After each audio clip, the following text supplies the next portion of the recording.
He is your reigning Players Champion from the member. We'll be having the second ever Players Championship will be happening in just over a month here. That's in December. Brad will try to defend his title. Right now, though, he's up in the 1-0 bracket against Bradley Carpenter on tokens. We'll go ahead and start. Of note, Carpenter here started the game on 5 cards. Did scry to the top off the Vancouver scry.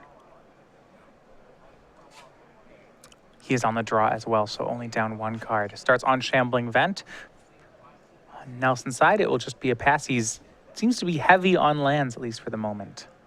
As both players just trade land drops early on. Now, if this becomes a land go, and we just we accelerate into the late game without any early game, you would think that would favor Carpenter, because Brad will draw cards like Snapping Gnarlid, Knight of the White Orchid in the late game. On top of that, Brad is playing with 4 copies in the main deck of Dromoka's Command, and that's a challenging card to use profitably here. Brad still has a lot of action in the late game. Like I said, Den Protector, Deathmist, Raptor, and Gideon does give him some staying power, but if the game is draw go and making land drops early on, Carpenter's deck plays that game a little bit better when it goes late. Deathmist Raptor is going to be the play for Brad. That's on turn 3 as we go back to Carpenter here, fetching on end step. See what his answer is. If Nelson has this graveyard package of Den Protectors and Deathmist Raptors, that could be a recipe for him to get around the control strategy of Esper tokens. Yep.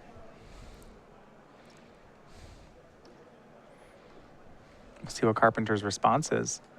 Has plenty of lands here, 2 basics in hand. His first play on turn 3 will be a copy of Painful Truths. He has all 3 colors, so he'll go to 16, draw 3. That will certainly undo his mulligan. Though he'll take a lot of damage for it. 3 there and then 3 more off the Deathmist Raptor attack. He did have some good draws, though, and especially ones against Deathmist Raptor. Found a copy of Utter End and Silk Wrap, so 2 exiling effects. 3 copies of Painful Truths in Carpenter's main deck. Not a card that you want against a target red, but again, if you think the metagame is slowing down, you can get away with playing some copies in your main deck. Yeah, for Brad, his play for the turn was a face-down Den Protector, a card that normally Bradley would jump on the opportunity to remove, but there's not great targets in Nelson's graveyard, so maybe he can let that stick around for a turn. Well, I still think Carpenter, he's at 13, he's taking a hit next turn. I think he still wants to just cast removal spells, use all of his mana, and stabilize the game, take over from there. So even though there aren't any great targets, I think that Carpenter's still concerned enough with his life total here that he's going to want to be using the removal spells. Yeah, Silk Wrap there. He had to pick a target. He did go for Den Protector, and now here's Seeker of the Ways. He'll pass back to Nelson. Carpenter at 13, but Seeker may put some pressure on Nelson to block if he can't remove the Seeker of the Way. Well, the leftovers on Nelson's hand, just all removal spells here. A Silk Wrap and 2 copies of Dromoka's Command. So the Seeker's not going to be problematic here for Nelson to answer. Swing from Deathmist. No blocks from Carpenter. And then before damage, Dromoka's Command will go counter on Deathmist. Or no, Brad, much better. He'll have Carpenter sack an enchantment and fight down the Seeker of the Way. So Nelson gets his Den Protector back. Very good turn here for Nelson, although, he's still vulnerable to just removal spells chained together here. He's light on threats. Carpenter still has 10 life to work with. And that may be what happens here. Carpenter's going to go for Knight of the White Orchid. He has not made a land drop yet this turn. And look at this play. So in response, Nelson cracked a fetch land and immediately failed to find. So denied Carpenter the land drop. Very sharp play here from Nelson. Knows that he's functioning just fine with the amount of mana that he has in play. Same thing may not be true of Carpenter. And look at the damage that did. Carpenter was hoping to set up for an Utter End in addition to that Knight of the White Orchid. Instead, he just had to play a blue-black duel untapped and then pass the turn. You see Nelson now with Silk Wrap will take care of Knight of the White Orchid. And this was a great sequence for Nelson.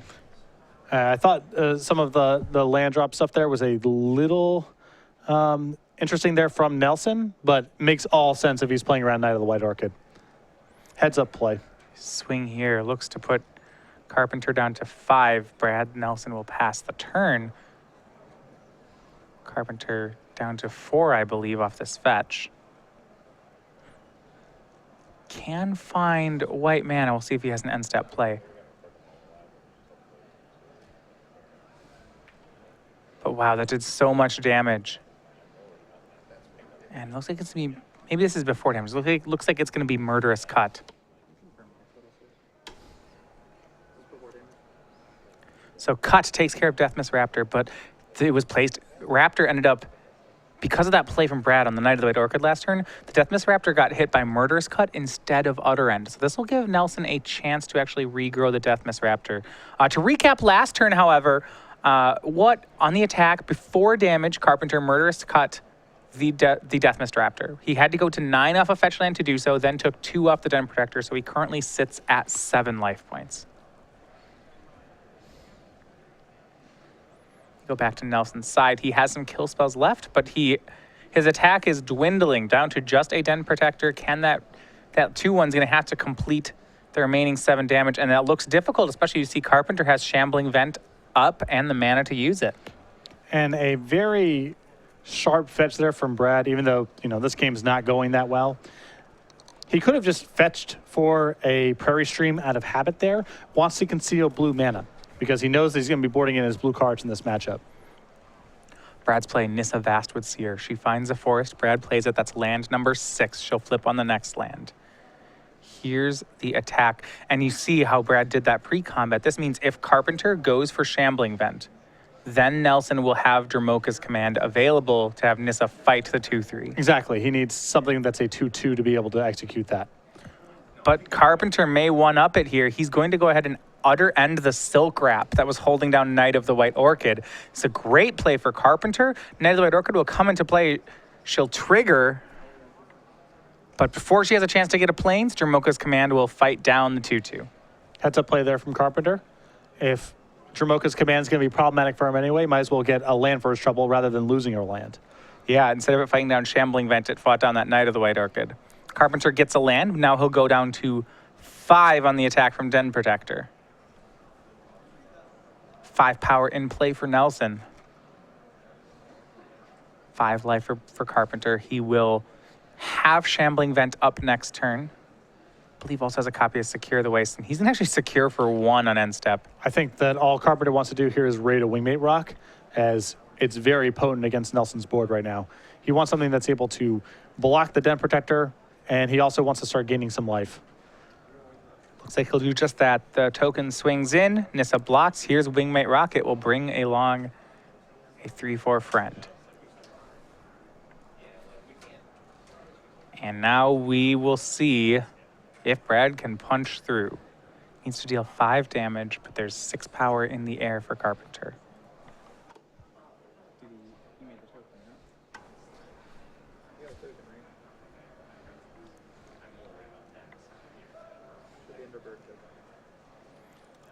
Now Brad has a decision. 7th land, does he want to flip Nissa? Yes, he does. There we go. There's the token off Wingmate Rock. Nissa will flip. Nelson will fetch. And he's gotten so close here, but may have fallen a few points short. And he'll have to plus Nissa. Looks like he is looking for more. Yeah, he needs help at this point. A 4-4, I'm not sure is worth a whole lot here, although it looks like perhaps Nelson disagrees. The problem is I believe the last card in Carpenter's hand here is a copy of Secure the Waste. I believe so as well. So secure for a bunch and gaining life off of the Wingmate Rock is going to be too much for Nelson to erase. If he assumes that Carpenter's last card in hand is nothing, then it's reasonable to maybe just make a 4-4 and try to race. Yeah, especially when you remember that if Bradley Carpenter makes a lot of tokens on end step and swings with the Wingmate Rock, he has potential to gain a lot of life as well. Nissa plus to put a Windswept Heath into play. Carpenter on end step will fetch a Swamp out of his deck, go down to 4. Well, looks like Nelson can't deal damage yet, but I'm not sure that Carpenter has a safe attack yet. He is still fairly low. Well, he still picks up 2 life here from the Wingmate Rocks. He can take down Nissa, and dying from 6 with a Shambling Vent in play is pretty hard. Oh, wow. Well, this is huge. He's going to go for Sorin Solemn Visitor. That will +1 to give his creatures 1-0 and lifelink. Here's an attack of both creatures. He will gain 2 off the Wingmate Rock trigger. That puts him to 6. And then has 8 power worth of lifelink flying in. 4 at Nissa, 4 at Brad. Brad goes down to 11. Nissa hits the bin. Carpenter gains 8, will go up to 12, and that was a great sequence for Bradley Carpenter. Yeah, Soren was about a perfect draw there. There was some risk of, you had to send everything that turn probably at Nissa. You're at 6. It's pretty safe, but not a lock by any stretch. But that Soren gives Carpenter so much life. Yeah, a gain of 8 will put him up to 12. Nelson only has 2 power in play. Even a card like Become Immense wouldn't be enough here. Yeah, he gets a total of 10 life for his trouble there because he gets 2 off of the initial Wingmate Rock trigger and then 8 off of the Soren. Yeah, remember, and he can repeat this again next turn too if Brad Nelson can't secure a kill. So Den Protector will put Solemn Visitor down to 3. A morph from Brad Nelson and a pass back. Carpenter wants to see the graveyard just to be sure. There is a Deathmist Raptor hiding in there. If you remember early on, Carpenter had to Murderous Cut the Raptor instead of exiling it. But the damage is done. This life gain has put Carpenter up to a safe 14, and he should be able to close out this game rather quickly. It's got to look. There is a Dromoka's Command in Nelson's yard. Plus a Soren swings with both creatures. Life gain trigger. Carpenter goes up to 16. Will he gain 8 more? Looks like he will. 24 and 2 become the life totals. End step, Brad Nelson flips Deathmist Raptor, gets Deathmist Raptor back into play. If you look at this out, though, that's only 9 power. He has to deal 24. Soren Solemn Visitor and these Wingmate Rocks have reversed the situation for Carpenter. Now he sits at an insurmountable 24 life. Though Brad has just drawn his own copy of Wingmate Rock, which on the face of it does allow him to play on. But I think with Carpenter's last card being Secure the Waste, that's going to be too much for Brad. And Brad concludes the same thing. He attacks there at Soren. Carpenter secures the waste, and a concession there will mean game 1 for Bradley Carpenter. And Nelson's in a bit of a squeeze in this matchup because he does need some removal. There's enough creatures in Carpenter's deck where Nelson does need to interact, but clearly the amount of removal he brought to the table there was too much. So how does he sideboard here? It'll be interesting to see because he needs to get some of the removal out of his deck, but not 100% of it. Yeah, so a card, when you look at the removal, you're talking about cards like Silk Wrap, Valorous Stance, Dromoka's Command. Some of them do seem good, but you're right, when he started hitting, he really only wants 1 piece of removal maybe per game. Maybe 2 at most. Yeah, you want your recipe to be a lot of creatures backed up by a little bit of removal to keep Carpenter's top end off balance. Yeah. So we go ahead and look at the sideboard. So let's look at what Brad does have. All right. Some things for the red matchup. Cards like Arishan Cleric, Surge of Righteousness, those aren't going to be particularly good here. But then you look at other things. Knight of the White Orchid, Mastery of the Unseen, Negate. How many of those do you think he may want to go for here? I like Brad go into all this kind of stuff here with the Disdainful Strokes, the Negates, and the 2 copies of Master of the Unseen. I think that's a really good recipe, and I think he wants Knight of the White Orchid in this matchup as well because he has more demands for mana once you have counter spells and Master of the Unseen in your deck. So he can adapt into a late game strategy with Mastery of the Unseen. When you go to Carpenter's sideboard, you see a lot of the same cards then. An extra Knight of the White Orchid, a Mastery of the Unseen on his own side. He could also become more of a mid-range deck, but then again, he gets to have access to sweepers, cards like Languish, maybe even cards like Dragonlord Silumgar, which is something that's particularly good against band-style strategies. I don't know if he wants to go into the Mastery of the Unseen shell. I think that's probably a little bit slow, and Nelson may leave in some copies of Dromoka's Command, which is another vulnerability for Mastery Unseen, but I definitely like the 2 copies of Languish, the 2 copies of Archangel of Tithes, the Dragonlord Silumgar, and possibly the extra copy of Knight of the White Orchid if you feel like you need more mana for this sort of strategy. I think Carpenter still wants to be the control deck in the matchup. Archangel of Tithes is a problematic threat for Brad, and that card paired with Languish is going to create a lot of problems. So if Bradley Carpenter wants to become the control deck, I feel like he would have to be worried about something like Mastery of the Unseen out of Brad's deck. How does he... I see how he kills the creatures and how he has good late game cards like Archangel and Dragonlord, but how does he deal with the enchantment if Brad lands one? It's not the easiest card for him to handle. He does have 1 copy of Utter End in the deck, so he has at least one way to get it out. And if he's really worried about it, he could bring in either the Duresses or the Negates. He can handle it that way as well, but he can also just overpower it. You know, he's got cards like Wingmate Rock. Even Knight of the White Orchid on defense does a little bit of work there. So Gideon Allies Zendikar is another answer. So I don't think he needs to bend over backwards trying to answer it. It's a powerful card for Nelson in the matchup, but I don't think it's so ruinous for Carpenter that he needs to jump through some serious hoops to make sure it doesn't resolve. Yeah, I suppose he's not a pure control deck. He can, his answer to many things can just be win the game through them. And that's what you saw in the first game. Carpenter was definitely a control deck, but the way he eventually won was Wingmate Rock attacking for a bunch. So if Carpenter can do that kind of recipe where he's keeping Nelson off balance, but eventually pressuring his life total in the middle game, not the super late game, that does take some of the sting out of Master of the Unseen. Yeah. All right, well, the players still shuffling up for game 2. One thing we've had Star City games that we've been running all year, is SCG Game Night. Currently in November. This is a promotion that can be run at stores around the country, stores near you. A store signs up for Star City Games Game Night as any one of the tournaments during the week, and they give away Star City Games exclusive pins and tokens as prizes. This week you can get the Otter pin. You can see that on the screen. We also wearing it on our jackets along with the 2/2 Otter token. That's that month. Next month we have, well, just in time for the holidays, we have the Reindeer token. This is a 0/1 Caribou. You can use it with Caribou range. with your Caribou range.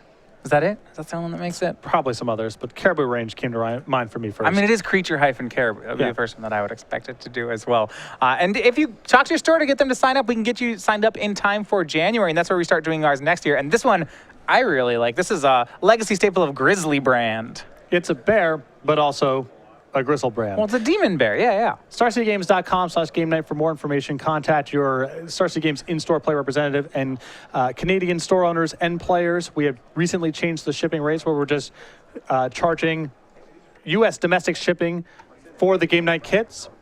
So if you have not brought game night to your store because of the shipping rates, that's been changed. So make sure to head over to StarCityGames.com/game night or contact your in-store play representative.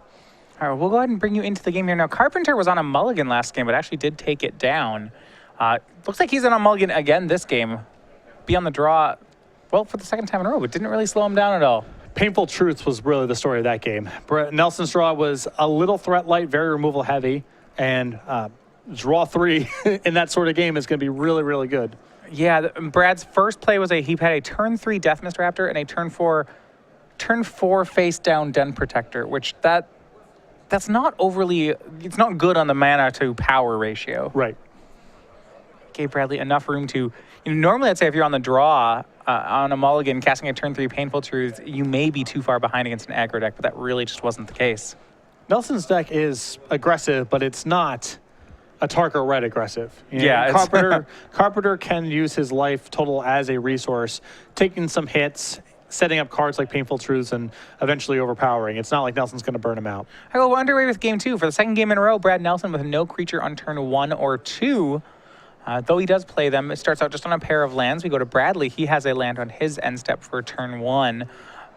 Looks like Brad will be winding up for those morphs yet again. Players just, are willing to trade lands for the first 2 turns. Now, he does have 1s and 2 drops. You mentioned it. He has cards like Knight of the White Orchid, a Snapping Gnarlid, and Warden of the First Tree. Wouldn't surprise me if Snapping Gnarlid got boarded out with the game going longer. I think Warden of the First Tree is good enough and also good enough in long games that card's still probably in the deck, but it wouldn't surprise me if Nelson got away a little bit from the early aggression. Yeah, if he expects his opponent to go into more removal, a card like Snapping Gnarlid does seem like it'd get outclassed quickly. Yeah. And once again, Brad disguising that blue splash in his deck. Goes ahead and fetches for a forest. And he'll start on Death Mist Raptor. This time, it looks like he has the follow-up of Gideon. So last time we saw Death Mist Raptor into Den Protector as not good enough. This Gideon seems like it should be much stronger. And Nelson very excited to untap here, get to play Gideon with no threat or counter spells on a clean board. Much better position here for Nelson than he was in game 1. Yeah, it'll make a 2-2. The draw for Bradley was also Gideon, so we may see dueling Gideons here. Silk Wrap took care of the Death Mist Raptors. The board is just Gideon on Nelson's side. Will Carpenter match? Looks like he will. He also has Archangel of Tides, so he has a choice here between the two. So he went for Gideon, decided to have the mirrored Planeswalkers. The Archangel would be interesting it would be good against the tokens attacking and also could chip down at the other player's Gideon. Now Bradley has a follow-up of Obnixilis next turn, so maybe that's enough to change it. Yeah. Yeah, I was going to say, you typically don't want to be the person behind on the table in the Gideon battle because Gideon can plus an attack, and that can complicate matters. But if you're going to follow up with Obnixilis, then I think that Carpenter can protect Gideon for one turn, and then Obnixilis is a big play. Brad sends the ally in at Gideon. The allies trade, and Brad's Planeswalker replaces it. So the Gideons stand at parity with each other. And now we'll see Brad's follow-up. He's going to go ahead and fetch. Now here's Prairie Stream. We'll leave up that Disdainful Stroke as he goes for a 3-drop. And Brad looks like he has a copy of Disdainful Stroke in his hand. His 3-drop is a face-down creature. And leaving up that 2 mana here for Stroke should serve Brad very well. Between Archangel of Tides and Obnixilis, there's a lot of great targets in Bradley's hand. Yeah, and Bradley's aware that Disdainful Stroke is a possibility. He's got a Silk Wrap in hand, so now he's considering, is there a way for me to play around Disdainful Stroke this turn, have a productive turn playing nothing but cheap stuff, or do I have to bite the bullet, either hope it's not there or try to play through it? Polluted Delta for Carpenter. He's going to go ahead and fetch up a Swamp. He did draw Silk Wrap, so he has a removal spell. He could go for Silk Wrap on the morph. If it's a Den Protector, it means Brad will only get back a land. It's not a terrible exchange for Carpenter. He may just do a check on Disdainful Stroke. I think that's the line he's going to take. He's going to go for Obnixilis Reignited. If his turn is Silk Wrap plus something else good, I think you could play around Stroke. If it's just Silk Wrap, I think Carpenter's got to risk it here. Yeah, and he does risk it. All right, there's the call. Brad does have Disdainful Stroke. Obnixilis does not resolve. And here's the Knight. The danger here is now that he went into the counterspell, now Brad can buy back the Disdainful Stroke with Den Protector, and that seems so much worse for Bradley. In post-board games, and I felt this way ever since Den Protector got printed, the most powerful thing to be recurring with Den Protector is counterspells. If you have the right counterspells for the matchup, Disdainful Stroke, Dispel, Negate, whatever it happens to be, it is so good pairing that with Den Protector. Well, just think, if Carpenter had taken the turn off last turn to just Silk Wrap away the Den Protector, he would only have to work through one Disdainful Stroke, I suppose. But now you just look at this board and you feel like none of Brad Carpenter's cards are resolving. This is actually an interesting play by Nelson. He used Gideon to make an emblem, so then it died, bought it back with Den Protector, remade Gideon, is going for another ally. This is an aggressive play, but what I love is that Den Protector is now a 4/3, can't be blocked, and can take down Gideon. Yeah, this is a very aggressive turn here, which I like a lot from Nelson. He is a little bit vulnerable to something like a removal spell for Gideon backed up by a sweeper, but that's asking a lot out of Carpenter, and Nelson's going to be able to win the game pretty quickly here if nothing too bad happens. Draw for Carpenter was Painful Truths. Yeah, you see plenty of removal spells in Carpenter's hand. It's not like he's had issues with his draw. He's had lands, he's had finishers, he's had removal, but yet you still feel him being very far behind right now. Well, Nelson got the advantage in the Gideon War. He got his first, and he has Den Protector in his deck, which is a very powerful threat at taxing other people's Gideons, and Carpenter does not have Den Protector in his deck. So here's Archangel of Tides from Carpenter. He'll pass back to Nelson. Archangel of Tides is not the end of the world here for Nelson insofar as he has a lot of mana to function with, but the stats are very good. Yeah, she's a great blocker at the moment. If Nelson wanted to attack into her, I mean, the Den Protector can swing past her. But that's about it right now, and it does put a shorter shelf life on Brad's Gideon. It's possible Nelson will simply plus Gideon and start attacking because his 2/2, now 3/3 tokens are still not worth all that much in the face of Archangel of Tides. Yeah, he could plus Gideon to attack. He could even make another emblem, I suppose, and then his 4/4s, they're safer to attack. But then he's extremely exposed to a sweeper. Then Languish, yeah, then he's got Languish nothing. gets him. So I think that Nelson will try to avoid using Gideon for an emblem unless it's going to set up a kill that turn.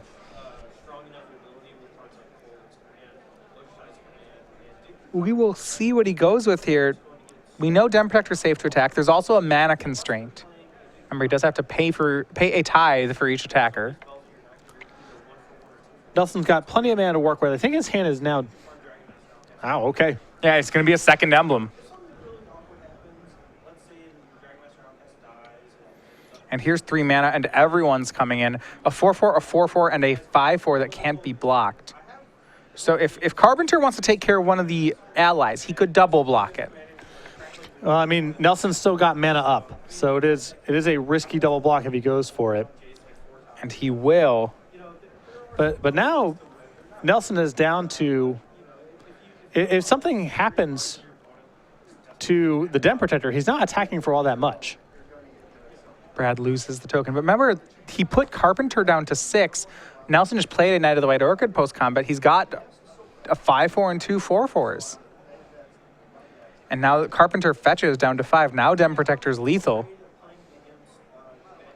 He's got to have something in mind if he was going to make that fetch. What I like is that unless Bradley plays a creature, Nelson has free range to attack into this 3/5. All his creatures are big enough to survive the block. Yeah, he does it. You know, he does get to have some healthy attacks. And last turn, without the second emblem, his tokens were not worth very much. But the risk here is that Carpenter's hand is some removal spells. He can answer this, and then Nelson's got no backup, needs to draw well off the top. Well, he'll still grab away the Den Protector. That's how he wasn't going to take the 5. Now he'll play another Gideon, make an ally, and pass. So he has enough blockers to block both of Brad's creatures. If he wants, he could also go really risky, and he could go down to 1 and try to double block one of them away. Just go back to Nelson. So he has, once again, he has Carpenter on the ropes, but it's unclear whether or not he'll be able to finish the job. Remember, if he lets Carpenter untap, then Shambling Vent is added to the blockers that Carpenter could have. So this is a turn where his shields are somewhat down. Brad Nelson will pay 2, swing with both creatures. Carpenter deciding if he wants to risk the double block. The answer is no here. He's going to go ahead and chump the Knight of the White Orchid and then just block the ally. If Carpenter's hand was really soft, it's possible he would feel like he would need to make some inroads here and try to go for double blocking something on the table. But with the Shambling Vent and leftovers in hand, he doesn't need to do something that risky. Interestingly, both those creatures actually were at Gideon there. Because it wasn't a lethal attack, he wanted to take care of the Planeswalker. And a great draw for Carpenter. Looks like a copy of Languish was the draw.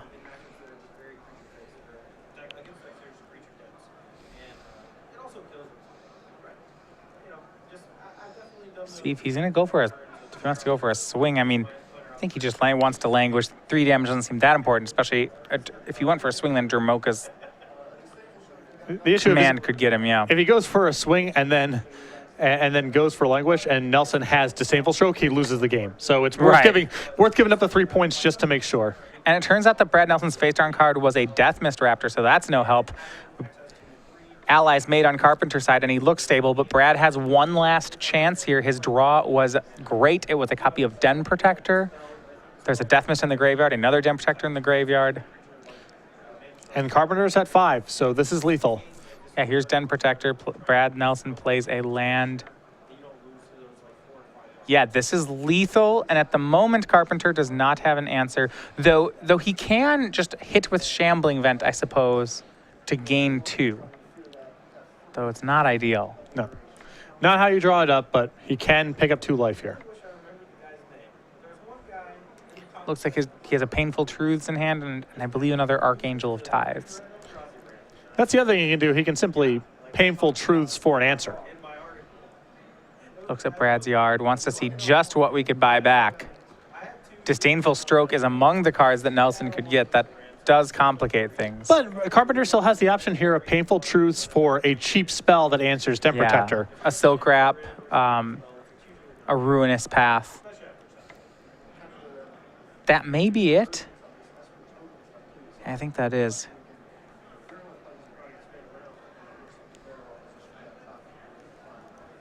Gotta be careful here. It plays a second Archangel of Tithes. I think if you're Carpenter, this means he's just hoping the morph is a Death Mist Raptor and not a Den Protector. But that's a very odd line to take here, because Carpenter has no trouble beating a Deathmist Raptor here. He has a variety of chump blockers in play. Right, so you should just play around the card that you can't beat. Or the one that would require you to have an out to beat. I believe so. Yeah, I said, to put it simply, if the face-on morph was a Deathmist Raptor, Bradley would win with no matter what, like all the lines would be pretty good right now. It's not like Carpenter wins for sure if it's Deathmist Raptor. The game gets a little bit more complicated, but that's not the card you're worried about here. Yeah, and this attack from Nelson should just do it. Here's Death and Protector.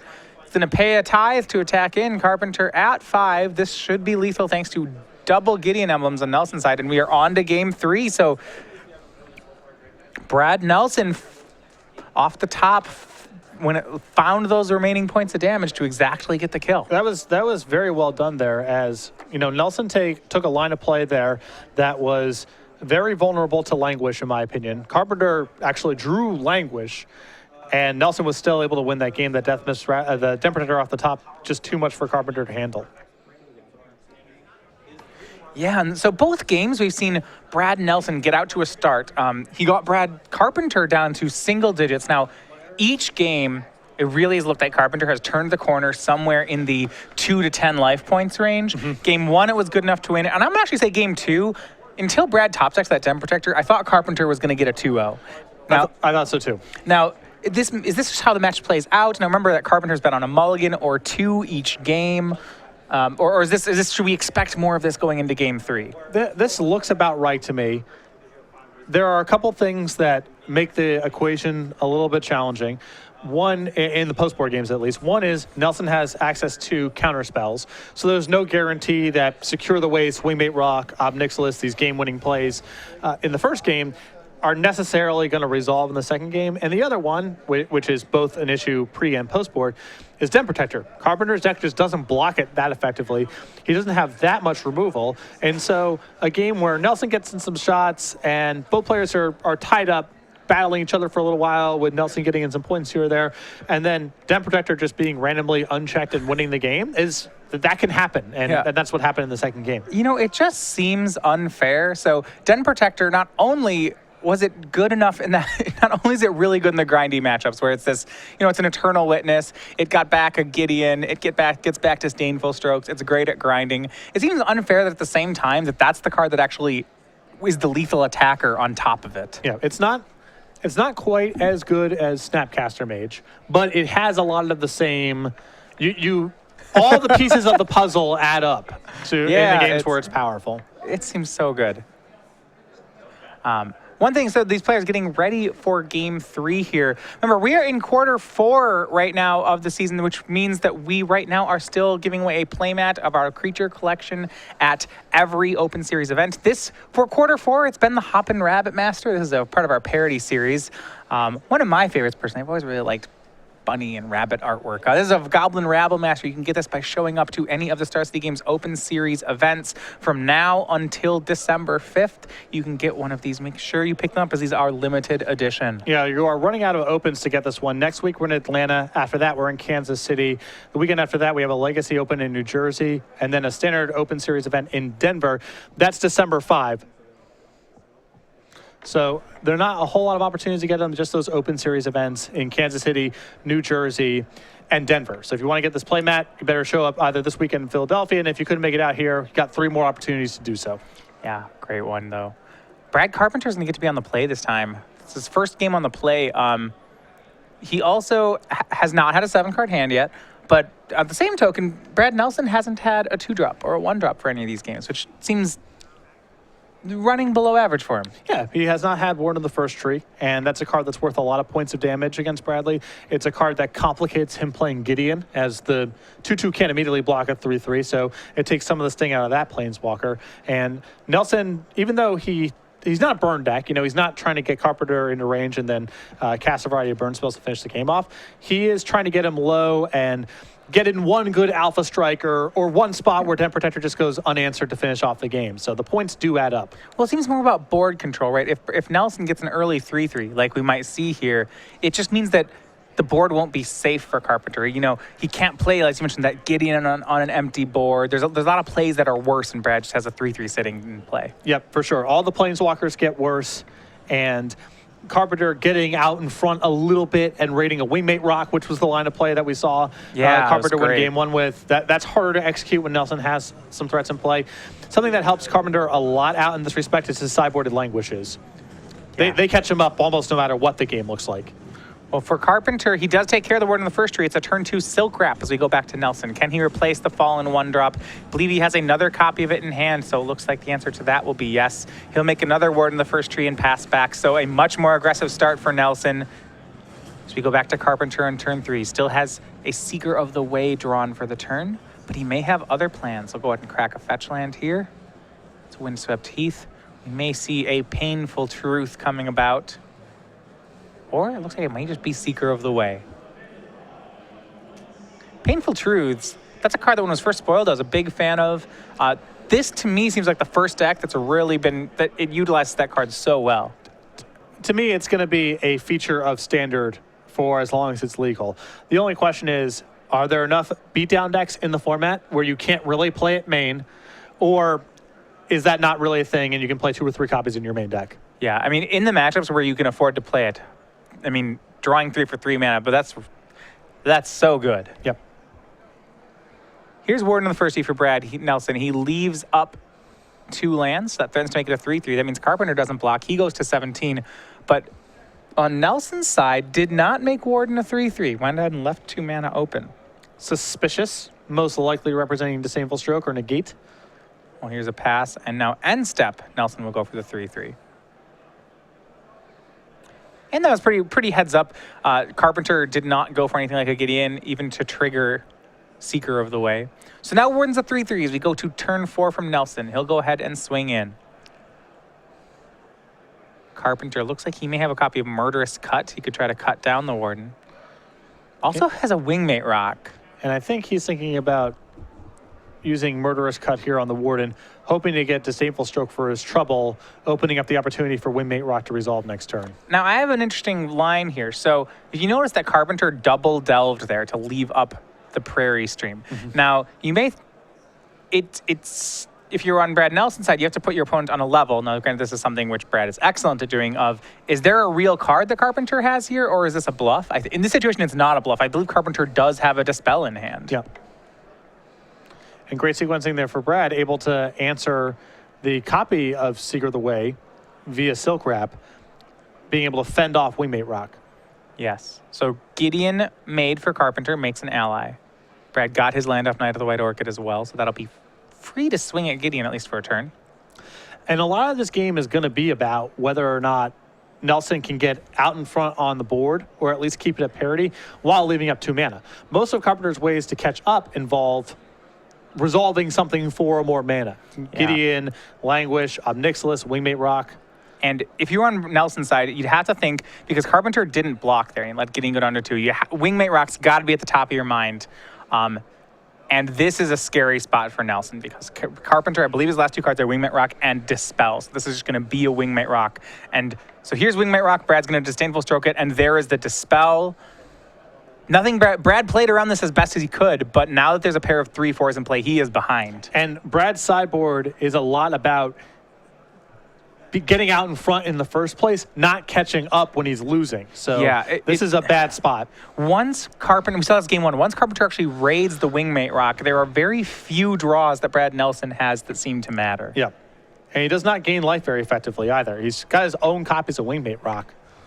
And Ward of the First Tree can provide that if the game goes long enough, but if the timeline in the game is constricted, it's hard for Nelson to really race this unless he just draws his own copy. And here, so Nelson looking at 10 power on Carpenter's side of the board. It's going to have to battle back past it somehow. Here's Den Protector. It will get back a Windswept Heath. Brad will play it for the turn, crack the fetch land. Getting basic planes. How does he deal with 6 power in the air and so much life gain? He'll play Gideon, make an emblem, and attack take down Carpenter's Gideon. That's a start, but he's still behind. Well, if Nelson draws Wingmate Rock, he's got 4 or 5 Wingmate Rocks against 3/4s. So that's what he's playing to. If he draws Wingmate Rock, then he's got everything's covered. Yes, but it needs to be real soon. Here's a swing with the 2 birds in the air. Carpenter will go up to 19. Nelson down to 7. And here's the pass. Can Brad Nelson hit Wingmate Rock? As you mentioned, he has set it up. Does not look like he hit it the first time. May get one more chance at that. He has Deathmist Raptor, Den Protector in hand. You can tell that Nelson knows definitely what the game's about. I mean, his lines have been decisive, and you can see why he's doing what he's doing. But Wingmate Rock against his deck, extremely powerful. His only recourse is his own copy, and as of yet has not found it. Well, here's Den Protector. Can just go ahead and swing. Brad. And I wonder if at some point, I think he's reached this conclusion that the damage race just doesn't seem to matter unless he has a Wingmate Rock. So he may just need to hold. In the situation where he takes 6 more in the air next turn, he may need to just hold back an extra blocker to make sure that somehow a 7th point doesn't sneak in there. Yes.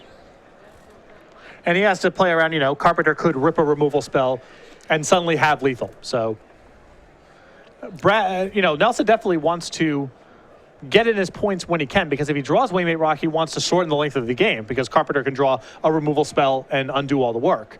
Right. But it's still important for Nelson to get his shots in. Well, here's a swing for Nelson. It's for 7. Carpenter goes down to 12. Now there are 4 attackers on Brad's side. He has to have a blocker for every ground creature. And it's very interesting watching players in matchups where they both have Knight of the White Orchid manage their land drops. They are definitely not trying to give the other player the opportunity to play a Knight for value. We did see game 1, Brad fetch and fail to find just to deny a land drop off Carpenter. Carpenter last turn, he drew a land. And there's an argument for him playing it because he has, things like Painful Truths in his deck. You want to be able to, draw a bunch of cards and use all your mana in one turn, but doesn't want that Knight doing anything. Well, here for Nelson, the post-combat play was a Deathmist Raptor and a face-down Den Protectors. Swing from Carpenter puts Nelson to 1, Carpenter to 14. He plays a land and passes. Nelson, he needs Wingmate Rock draw will do it. Otherwise, he needs to kill this turn. He did not hit on the draw, so now we get to see, can he do enough damage? He can get back a Gideon and Emblem again. That's probably not enough, though. Yeah, Carpenter can chump block the Knight and the Deathmist Raptor, and that's only 10 points coming across with Carpenter at 14. So that line of play doesn't get it done. See if Brad has another play he can make. If he can't kill this turn, he would somehow have to gain 6 life. I don't believe he has access to something that can do that.